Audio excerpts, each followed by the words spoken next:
ವಿಧಾನಮಂಡಲ ಅಧಿವೇಶನದ ಸಂದರ್ಭದಲ್ಲಿ ಒಟ್ಟಾಗಿ ರಾಜ್ಯ ಸರ್ಕಾರದ ವಿರುದ್ಧ ಹೋರಾಟ ರೂಪಿಸಬೇಕಾಗಿದ್ದಂತ ವಿಪಕ್ಷದಲ್ಲೇ ಅಂತರ್ಯುದ್ಧ ಜೋರಾಗಿದೆ.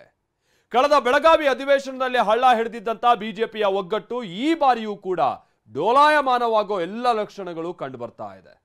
ನಾಯಕರುಗಳ ಬೀದಿ ಕಾಳಗ ಮುಂದುವರಿತಾ ಇದೆ. ಇಷ್ಟು ದಿನ ಮನೆಯೊಳಗಿದ್ದಂತ ಕಿತ್ತಾಟ ಇದೀಗ ಬೀದಿಗೆ ಬಂದಿದೆ. ಬಿಜೆಪಿ ಮನೆಯ ಆಂತರಿಕ ಕಿತ್ತಾಟ ಅದು ಯಾವ ಹಂತಕ್ಕೆ ಹೋಗ್ತಾ ಇದೆ ತೋರಿಸ್ತೀವಿ ನೋಡಿ.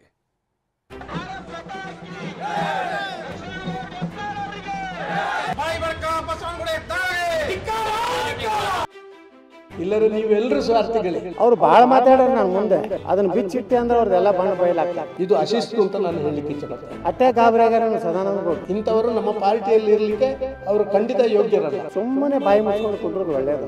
ಎರೆಹುಳ ನಾಗರಹವಾಗ್ಲಿಕ್ಕೆ ಪ್ರಯತ್ನ ಮಾಡ್ತಾರೆ. ನಾಗರಹಾವ ಎರೆಹುಳ ಎತ್ತನೆತ್ತ ಸಂಬಂಧವಯ್ಯ ಸದಾನಂದ. ಅಂತರ್ಯುದ್ಧ ಶಿಸ್ತಿನ ಪಕ್ಷ ಬಿಜೆಪಿಯಲ್ಲಿ ರಾಜ್ಯ ಕೇಸರಿ ಮನೆ ಅಂತರ್ಯುದ್ಧದ ಬೆಂಕಿಯಲ್ಲಿ ಧಗಧಗನೆ ಹೊತ್ತಿ ಉರಿತಿದೆ.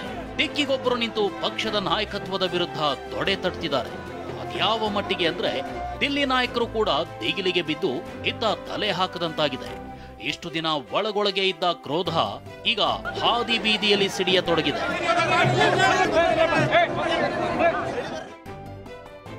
ಹೈಕಮಾಂಡ್ ನಾಯಕರಿಗೂ ಸೊಪ್ಪು ಹಾಕದ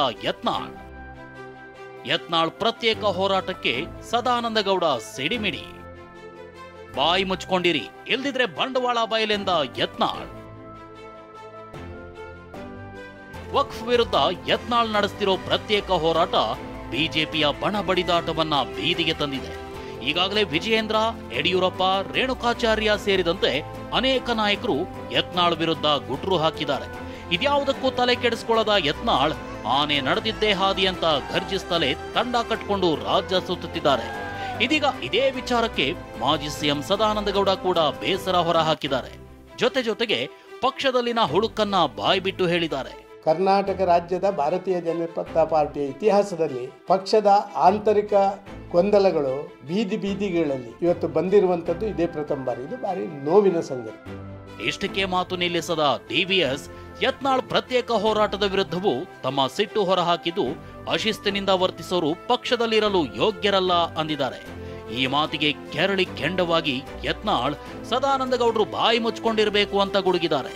ಇವರು ತಮ್ಮಟ ಬಾರಿಸೋದು ಮಾರ್ಗದಲ್ಲಿ ಬೀದಿಯಲ್ಲಿ ತಮ್ಮಟ ಬಾರಿಸುವಂಥದ್ದು ಉಂಟಲ್ಲ, ಇದು ಅಶಿಸ್ತು ಅಂತ ನಾನು ಹೇಳಲಿಕ್ಕೆ ಇಷ್ಟಪಡ್ತೇನೆ. ಇದು ಅಕ್ರಮ. ಇಂಥವರು ನಮ್ಮ ಪಾರ್ಟಿಯಲ್ಲಿ ಇರಲಿಕ್ಕೆ ಅವರು ಖಂಡಿತ ಯೋಗ್ಯರಲ್ಲ. ಅಟ್ಟೆ ಗಾಬರಿಯಾಗಾರ ಸದಾನಂದ ಗೌಡರು ಅವ್ರು ಬಹಳ ಮಾತಾಡೋರು ನಾನು ಮುಂದೆ ಅದನ್ನ ಬಿಚ್ಚಿಟ್ಟೆ ಅಂದ್ರೆ ಅವ್ರದೆಲ್ಲ ಬಣ್ಣ ಬಯಲಾಗ್ತದೆ. ಸುಮ್ಮನೆ ಬಾಯಿ ಮುಚ್ಕೊಂಡು ಕುಂಡ್ರದು ಒಳ್ಳೇದು. ಹೈಕಮಾಂಡ್ ಎಲ್ಲಾನು ಗಮನಿಸ್ಲಾಕತ್ತದ. ನಾವು ನಮ್ಮ ಹೋರಾಟ ಬಿಡುವುದಿಲ್ಲ.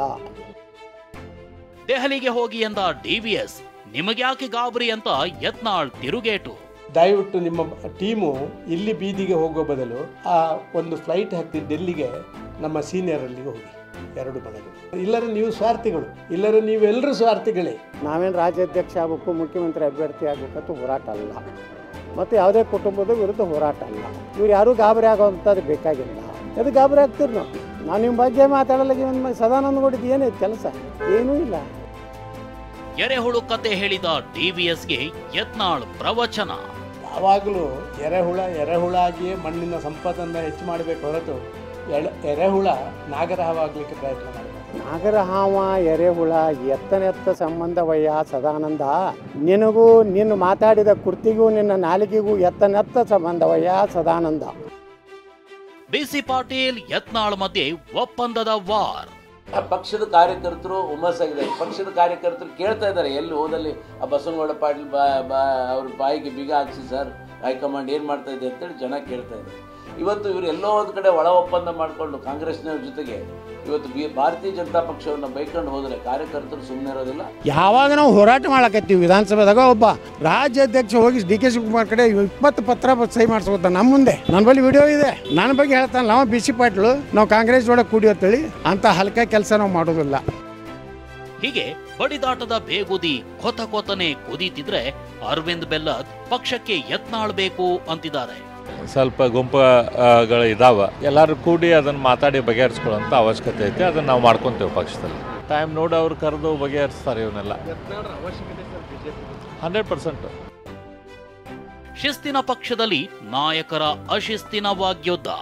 ಯಾಕೋ ಮನಸ್ಸಿಗೊಂದು ಸ್ವಲ್ಪ ಕೇಂದ್ರದವರು ನಮ್ಮನ್ನು ಭಾರಿ ದೊಡ್ಡ ರೀತಿಯಲ್ಲಿ ಇಲ್ಲಿಯ ಸಮಸ್ಯೆಗಳ ಬಗ್ಗೆ ಗಮನ ಹರಿಸ್ತಾ ಇಲ್ಲ ಅಂತ ಹೇಳುವಂಥದ್ದು ನನಗೆ ಕಂಡಂಥ ಸತ್ಯ. ನೋಡಿ, ಅವರ ಅಭಿಪ್ರಾಯನ ಹೇಳಿದ್ದಾರೆ. ನಾನು ಸದಾನಗೌಡರ ಜೊತೆ ಮಾತಾಡ್ತೀನಿ. ಅವರು ಹಲವಾರು ಬಾರಿ ಪ್ರೆಸ್ ಮೀಟಲ್ಲಿ ವಿಚಾರಗಳನ್ನು ಹೇಳಿದ್ದಾರೆ. ನಾನು ನೋಡಿಲ್ಲ, ನೋಡಿದ ಮೇಲೆ ಮಾತಾಡ್ತೀನಿ. ಅದು ಪಕ್ಷದ ವೇದಿಕೆಯಲ್ಲಿ ಇವೆಲ್ಲವನ್ನು ಚರ್ಚೆ ಮಾಡ್ತೀನಿ. ಅವರು ಕೋರ್ ಕಮಿಟಿ ಸದಸ್ಯರು ಇರೋದ್ರಿಂದ ಈಗ ಕೋರ್ ಕಮಿಟಿ 3ನೇ ತಾರೀಕು ಕೋರ್ ಕಮಿಟಿ ಇದೆ, ಅಲ್ಲಿ ಅವ್ರ ಜೊತೆ ಚರ್ಚೆ ಮಾಡ್ತೀನಿ. ನನಗೂ ನಿನ್ನೆ ದಿಲ್ಲಿದಿಂದ ಫೋನ್ ಬಂದದ, ತಕ್ಷಣ ಇವತ್ತು ಹೊಲ್ಟ್ ಬರೆದು ಬಿಡ್ರಿ ಅಂತ ಹೇಳಿ. ನಾಳೆ ಬರೋದಿಲ್ಲ ಅಂತ ಹೇಳಿದೆ. ನಂದು ಟೀಮ್ ಇದೆ, ನಾವು ಟೀಮ್ ಮಾಡಿದ್ದೀವಿ. ಭ್ರಷ್ಟಾಚಾರದ ವಿರುದ್ಧ, ವಂಶವಾದದ ವಿರುದ್ಧ, ವಕಫ್ ವಿರುದ್ಧ ಹೋರಾಟ ಮಾಡಕತ್ತೀವಿ. ಇಡೀ ಟೀಮ್ ನಾವು ದಿಲ್ಲಿ ಕರೆಸ್ರಿ, ನಾವು ಹೇಳ್ತೀವಿ ಏನು ನಡೆದೈತೆ ಕರ್ನಾಟಕದ. ನಾನು ಯತ್ನಾಳನೊಬ್ಬನ ಕರೆದು ಸಮಾಧಾನ ಮಾಡಿ ನನಗೇನೋ ಬೆದರಿಸಿದ್ರು, ಅಂಜಿಸಿದ್ರು ಅಂತ ಏನಾರೇ ನೀವು ತಿಳ್ಕೊಂಡಿದ್ರೆ ಎದಕ್ಕೂ ಹೆದರುವುದಿಲ್ಲ. ಮಂಡ್ಯದಲ್ಲಿ ಯತ್ನಾಳ್ ವಿರುದ್ಧ ಪತ್ರ ಚಳವಳಿ, ನೆತ್ತರಿನ ಸಹಿ. ಇನ್ನು ಮಂಡ್ಯದಲ್ಲಿ ಯತ್ನಾಳ್ ವಿರುದ್ಧ ಬಿಜೆಪಿ ಕಾರ್ಯಕರ್ತರು ಪತ್ರ ಚಳವಳಿಯನ್ನೇ ಆರಂಭಿಸಿದ್ದಾರೆ. ಯತ್ನಾಳ್ ವಿರುದ್ಧದ ಪತ್ರಕ್ಕೆ ರಕ್ತದಲ್ಲಿ ಸಹಿ ಮಾಡಿ ಬಿಜೆಪಿ ಹೈಕಮಾಂಡ್ಗೆ ರವಾನಿಸಿದ್ದಾರೆ.